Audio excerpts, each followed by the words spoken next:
আসসালামু আলাইকুম। আমি আবু আসাদ রাকিব। আমাদের 19তম শিক্ষক নিবন্ধন পরীক্ষার ইংরেজি ধারাবাহিক ক্লাস চলতেছে। আজকে আমাদের আলোচনার বিষয় হচ্ছে লেকচার 9। লেকচার 9 এ আমরা দুইটা পার্ট করব। পার্ট 1 এ আমরা অর্থাৎ চেঞ্জিং সেন্টেন্সের যে নিয়ম ছিল অ্যাফার্মেটিভ থেকে নেগেটিভ এবং ইন্টারগেটিভ এক্সক্লেমেটরিতে আমরা কিভাবে নিব আমরা এই নিয়মটা নিয়ে আলোচনা করব। স্কুল টু এবং কলেজ পর্যায়ে প্রত্যেকটা পার্টে আমাদের এই পার্টটা থেকে প্রশ্ন আসে। আমরা এর আগে লেকচার 8 এ আমরা ভয়েস চেঞ্জ নিয়ে আলোচনা করছি। আমরা জানি এগুলো হচ্ছে ট্রান্সফরমেশনের আন্ডারে। আমাদের এই ট্রান্সফরমেশনের উপর আরেকটা ক্লাস হবে, লেকচার 10 হবে আমাদের ট্রান্সফরমেশনের উপরে। আচ্ছা, কথা না বাড়িয়ে আমরা আজকের ক্লাসটা শুরু করি। আপনারা যারা পেইড বেচে আছেন আপনাদেরকে পিডিএফটা দেওয়া হবে। দেখেন আমাদের প্রথম রুলটা হচ্ছে এটা হচ্ছে আপনি অ্যাফার্মেটিভ টু নেগেটিভে নেবেন। অ্যাফার্মেটিভ মানে হচ্ছে হাবোধক থেকে আপনি নাবোধকে নেবেন। হাবোধক থেকে নাবোধক থেকে বেশি প্রশ্ন আসে। আরেকটা হচ্ছে অ্যাফার্মেটিভ থেকে ইন্টারগেটিভ অথবা ইন্টারগেটিভ থেকে অ্যাফার্মেটিভ অথবা অ্যাফার্মেটিভ থেকে এক্সক্লেমেটরিতে কিভাবে নিতে হয় এই রুলটা আমি একটা ভিডিওতে সবগুলোকে সমাধান করে দিচ্ছি। আশা করি এই ভিডিওটা দেখলে আপনারা এই নিয়মগুলো বুঝতে পারবেন। রুল নাম্বার 1 সেটা হচ্ছে যদি অনলি অথবা অ্যালোন দ্বারা যদি কোনো অ্যাফার্মেটিভকে আপনি যদি নেগেটিভ করতে চান তাহলে আপনাকে অনলি অথবা অ্যালোনের পরিবর্তে নান বাট বসবে। ব্যক্তির ক্ষেত্রে যদি ওই সেন্টেন্সটা দ্বারা কোনো ব্যক্তিকে বোঝায়, অনলির পরিবর্তে অনেক সময় নট মোর দেন অথবা নট লেস দেন বসে। সেক্ষেত্রে হচ্ছে যদি বয়স অথবা যদি সংখ্যা বোঝায় তখন।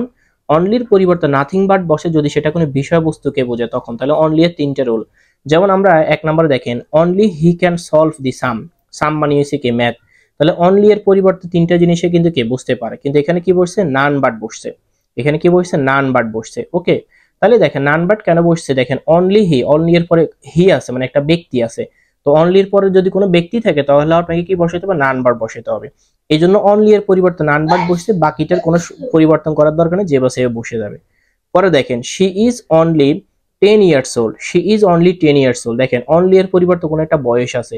আমরা জানি যদি কোনো একটা বয়স থাকে তখন আপনাকে নট মোর দেন অথবা নট লেস দেন বসাতে হবে। তাহলে হি ইজ, এই যে অনলি এর পরিবর্তে যে নট মোর দেন বসছে, আগে পরে বাকি সবকিছু যেভাবে সেভাবে বসে গেছে।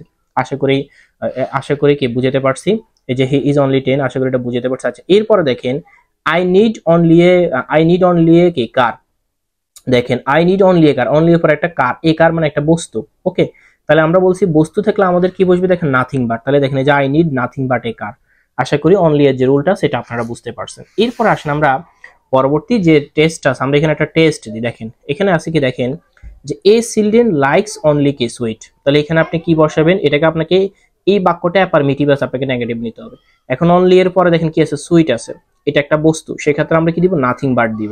ওকে, অনলি দি মুন ওয়াজ কে ভিজিবল, এটাকে আপনাকে নেগেটিভ করতে হবে। এগুলো কিন্তু বিগত সালের বিভিন্ন নিবন্ধনে আসা প্রশ্ন। দেখেন অনলি এর পরে দি মুন মানে চাঁদ, এটা একটা বস্তু থাকলে নাথিং বাট বসে, এই জন্য এই যে নাথিং বাট দি মুন ওয়াজ কি ভিজিবল। আশা করি বুঝতে পারছেন। এবার আমরা রুল নাম্বার 2 তে আসি। আমাদের রুল নাম্বার 2 তে বলছে কি, দেখেন রুল নাম্বার 2 তে আমাদের আছে মাস্ট অথবা হ্যাভ টু।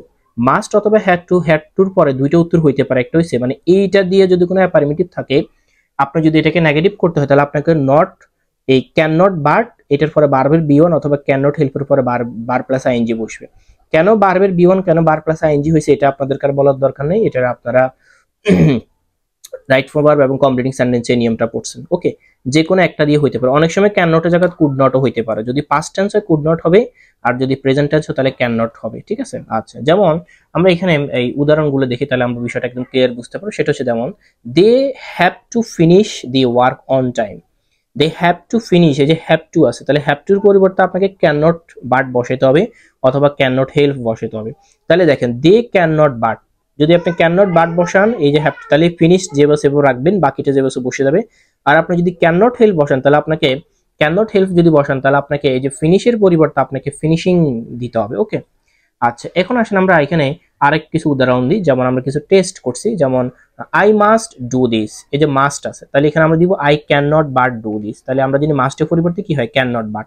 ঠিক আছে, আপনি এখানে যদি ক্যান নট হেল্প তাহলে আপনাকে ডুইং দিতে হবে। ওকে, প্রশ্নে আনসার তো দুইটাই থাকতে পারে। আর নিবন্ধনের প্রশ্নগুলো সমাধান করার তো খুবই সহজ। আপনি যখন ক্যান নট মাস্ট এবং হ্যাভ টু দেখবেন তখন আপনার অপশনে খুঁজে বাইর করবেন ক্যান নট বাট আছে আর নাকি ক্যান নট হেল্প আছে। ওকে, পরেরটা দেখেন হি হ্যাড টু সলভ, এখানে হ্যাড টু আছে, এটা ফার্স্ট টেন্স, এই জন্য এখানে কুড নট বাট বসছে। আশা করি বাকিটা বুঝতে পারছেন। কিছু কিছু আছে ব্যতিক্রম, একটু নিয়ম হয়ে যায়। যেমন এই নিয়মটা একটু দেখেন, এটা একটু ব্যতিক্রম, অল ম্যান মাস্ট ডাই। এখানে দেখেন মাস্ট আছে কিন্তু যে can not help can not but বসাতে পারবেন না। অর্থগতভাবে আপনাকে লিখতে হবে নান ক্যান অ্যাভয়েড ডেথ। এই যে লিখে দিয়েছি, অর্থগত মিল রাখতে হবে, তাই নিয়ম অনুযায়ী হবে না, এটা একটু মুখস্থ রাখবেন। নান ক্যান অ্যাভয়েড কি ডেথ। আচ্ছা, এবার আমরা রুল নাম্বার 3 তে আসি। রুল নাম্বার 3 তে আমাদেরকে কি বলছে দেখেন, এভরি থাকলে দেয়ার ইজ অথবা দেয়ার ওয়াজ নো প্লাস এভরি এর পরের যে নাউনটা আছে সেটা বসাতে হবে, প্লাস বার্ড বসাবেন, প্লাস বাকি অংশটা বসাবেন, এটা রুল। এটা হচ্ছে এভরি। ওকে, যেমন আরেকটা রুল আছে দেয়ার ইজ, মানে এভরি এর ক্ষেত্রে এই দুইটা জিনিসে বসাতে পারে, তবে আমরা প্রথম নিয়মটাকে বেশি মাথায় রাখবো, প্রথমটা একটু বেশি পরীক্ষায় আসে। যেমন দেখেন, আপনি যদি উদাহরণগুলো দেখেন তাহলে বুঝতে পারেন। যেমন দেখেন যে every person wants to be happy, every এর পরিবর্তে আমরা কি বলছিলাম, এই যে এভরি এর পরিবর্তে আমাদেরকে এই যে এখানে দেখেন এভরি থাকলে দেয়ার ইজ অথবা দেয়ার ওয়াজ নো, ইজ কখন বসবে আর ওয়াজ কখন বসবে এটা তো জানেন, এটা প্রেজেন্ট টেন্স আছে যে ওয়ান্টস, এই জন্য আমরা ইজ বসাবো। তাহলে এই যে দেখছেন দেয়ার ইজ নো। এরপরে বলছে এভরি এর পরের নাউন, এই যে এভরি এর পরে যে পার্সনটা আছে এটা হচ্ছে নাউন, মানে এভরি এর পর ওয়ার্ডটা বসাই দিবেন। এরপর একটা বার্ড বসাবেন, এই যে দেখছেন বার্ড বসছে, পরে হচ্ছে প্লাস বাকি অংশ, মানে এই যে এই পার্সন তো বসেছে, এটার পরে যে অংশটা আছে এই যে ওয়ান্টস থেকে হ্যাপি পর্যন্ত এটা বসে যাবে। এটার আরেকটা আনসার হয়েছে এটা, যারা মনে রাখতে পারবেন নিয়ম দেখে মুখস্থ করে ফেলবেন। এখন দেখেন আমরা পরেরটা দেখি যে every mother loves her child. Okay, তাহলে এভরি এর পরিবর্তে আমরা কি দিব, দেয়ার ইজ নো।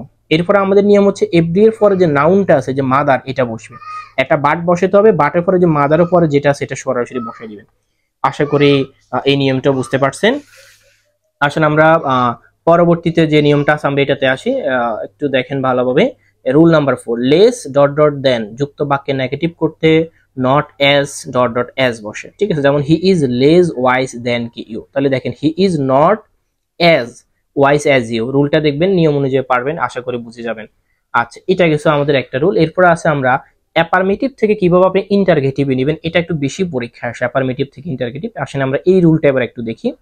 আমাদের প্রথম রুল দেখেন, প্রথমে খুবই ভাইটাল একটা রুল, এটা অনেক বেশি পরীক্ষা আসে, যে এটা অ্যাফার্মেটিভ থেকে ইন্টারগেটিভ। অ্যাফার্মেটিভ মানে হ্যাঁ বোধক থেকে আপনাকে ইন্টারগেটিভ মানে আপনাকে প্রশ্নবোধক বাক্যে নিতে হবে। ওকে, যেমন এক নাম্বার রুলে দেখেন এভরিবডি, এভরিওয়ান এবং অল এই সাবজেক্ট হিসেবে থাকলে, মানে এই তিনটে এভরিবডি, এভরিওয়ান এগুলো যদি কোনো সাবজেক্ট হিসেবে থাকে তাহলে আপনাকে এই এভরিবডি, এভরিওয়ান, অল এর পরিবর্তে হু বসাইতে হবে, plus do not, does not অথবা ডিড নট বসাবেন। ডু নট বসবে প্রেজেন্ট টেন্সে প্লুরালের ক্ষেত্রে, ডাজ নট বসবে প্রেজেন্ট টেন্সে সিঙ্গুলারের ক্ষেত্রে, ডিড নট বসবে ফার্স্ট টেন্সের ক্ষেত্রে। ওকে, আর এরপরে বারবার বি1 লিখে বাকি অংশটা লিখে হোয়াট চিহ্ন দিয়ে দিবেন।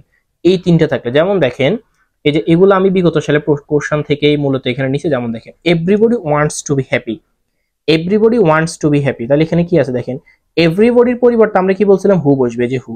এরপর আপনি do not, does not, did not যে কোনো একটা বসাবেন। যেহেতু এখানে ওয়ান্টস আছে, যে এস আছে, বার্বের সাথে যদি এস থাকে আপনি মাস্ট বি ডাজ নট বসাই দিবেন, কোনো কথা নাই।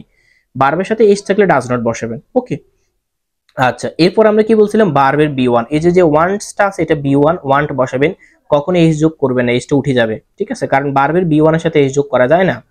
এরপরে বাকি যে অংশটা আছে, মানে এই যে পুরো অংশটা বসে একটা শূন্যস্থান দিয়ে দিবেন। ওকে, এবার আমরা পরেরটা দেখি, দেখেন কি আছে, এই যে অল লাভ ফ্লাওয়ার, এই যে অল এর পরিবর্তেও তো কি হবে, হু, এই যে হু।